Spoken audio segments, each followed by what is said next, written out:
Today, we're making a Southern-style apple cobbler.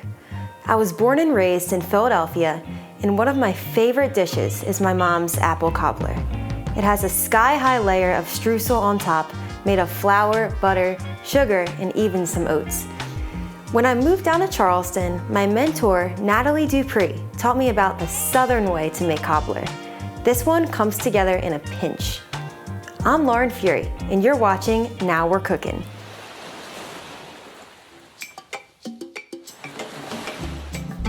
The trick to a super sweet apple cobbler is to cook the apples before actually cooking the cobbler in the oven. And so I have here Granny Smith apples, and they're a little bit more tart than Honeycrisp apples, for example, but they cook up nicely because they can stay firm and they can caramelize really well with all the butter and the brown sugar. So I'm gonna add 2 tablespoons of butter to my cast iron pan. I can promise you that this recipe will become one of your favorites because it requires only 1 pan and minimal mess. First thing we want to do is let our butter melt in the pan, and we're going to add Granny Smith apples that are thinly cut so they cook pretty quickly. In order to get the most caramelized and beautiful apples, you want to be sure you add them in a single layer to be sure that each side of the apple has some nice color. So about 2 to 3 minutes each side, and then we're gonna flip it over and add some more brown sugar, but I'm gonna take a peek to see how they're doing. Oh yeah. So they're getting brown, but not quite yet. Part of the reason this recipe smells so good is because the butter is browning in the pan, and the brown butter combined with the sugars from the apple, and then later the brown sugar, is a really good combination. You gotta be patient with the apples because it's tempting to want to flip them really quick, but you gotta let them do their thing. You'll notice that the edges of the apples become the darkest the quickest, and you want to use your tongs to make sure you flip every apple, or else some of them could become really dark before you know it. And it's important to keep in mind, one of the first things I ever learned in cooking from Natalie Dupree is that everything cooks according to thickness. So if you want your apples to cook quicker, if you're extra hungry, well, slice them thinner, and then you'll be on your way to a super delicious cobbler. This is exactly what we're looking for. It's crisp, it's cooked all the way through, and it's about ready to add some brown sugar. I'm gonna add a tablespoon or 2 of brown sugar to be sure that each apple slice gets a fair share of that brown sugar. And I'm tossing the apples in the brown sugar and the butter. And the brown sugar melts into the butter. And brown sugar is a really great ingredient because it includes molasses. So the nutty flavor of the molasses really complements the tart flavor of the apples and the browned butter. It's hard not to eat an apple right out of the pan. That'd be pretty hot though. Quick little wipe down just to get the extra sugar out. I'm gonna add a stick of butter, get this pan into our preheated oven at 350 degrees Fahrenheit. And this butter will be the basis for our batter.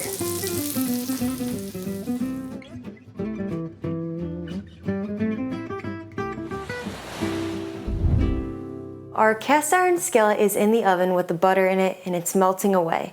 In the meantime, let's make our cobbler batter. So this recipe is really fun to make because a lot of the ingredients are in the quantity of 1. So I'll show you what I mean by that. 1 cup of all-purpose flour, 1 cup of granulated sugar, a little bit of ground cinnamon, ground ginger, and those spices really add warmth and a little bit of spice to this dish. Pinch of salt and baking powder to help the cobbler rise. Now those are our dry ingredients, so we'll mix that together. And for our wet ingredients, a little bit of whole milk, a cup.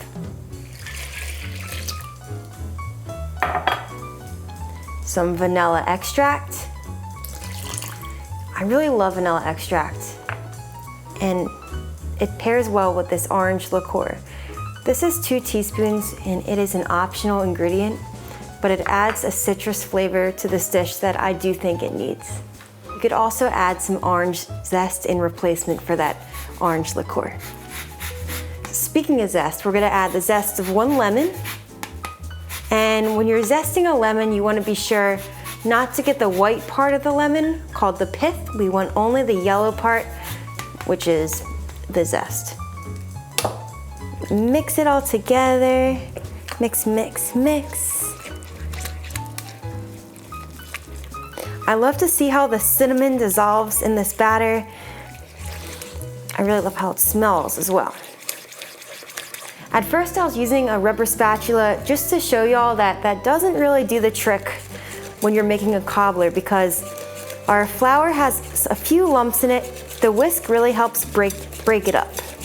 Now that our batter is complete, I'm gonna get our hot skillet out the oven, and I'll show you what happens when we pour the hot batter onto the melted butter. Our butter is sizzling and it's ready for our cobbler batter. I'm gonna pour it right in.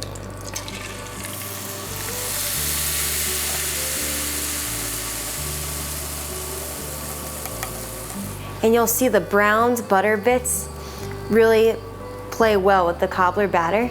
And last but not least, it is an apple cobbler after all. I'm gonna just use my hand here and place the apples every which way on the cobbler. Certain months of the year, I really enjoy putting in peaches and berries, but apples right now, they're the move. I'm gonna put this cobbler back into the oven at 350 degrees for 30 to 40 minutes until it's golden, crispy, and delicious. The cobbler is fresh out the oven, and boy, it smells so good. It's time to serve it up.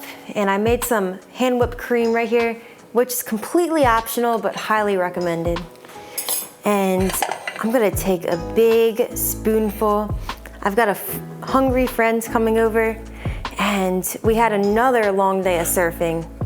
So I think a little apple cobbler will help us rest.